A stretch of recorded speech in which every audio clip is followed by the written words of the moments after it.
Kakasuhan ngayong araw ang dalawang suspect na kasalukuyang nakakulong sa Naga City Police Station matapos umanong molestyahin ang dalawang minor de edad na babae noong linggo sa Oceanside, Barangay South Poblacion, Naga City.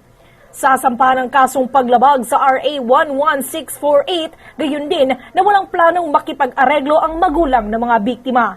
Kinilala ang mga suspect na sina Maiko Garbo, 19 anyos at Kiro Alferez Labandero, 18 anyos na residente ng Legacy Purok, Happy Valley, Barangay West Poblacion, Naga City. Samantala, ang mga biktima na grade 8 student, na 14 anyos at grade 5 student na 11 anyos ay magkapatid na residente ng Purok Center 1, Barangay Naalad, Lungsod ng Naga. Sa panayam ng Bombo Radyo Cebu News Team kay Police Lieutenant John Paul Galasio, ang Deputy City Chief ng Naga Police Station, na nahuli ang suspect kung saan natagpuan ng ama sa Oceanside, Barangay South Poblacion na kasama ang mga biktima sa isang mini cottage. Sa kabilang panayag naman, depensa ng mga suspect na may relasyon sila ng mga biktima at binalak na nilang magsama-sama sa dagat at makipagtalik.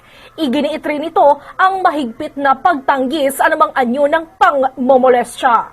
Sa mismo sa victim, confess yung victim na nangyari sa suspect. Yung victim mag-counsel, itutuloy nila yung kaso against the suspect ng dalawa, ma'am. Yung violation ng RA 11648, ma'am.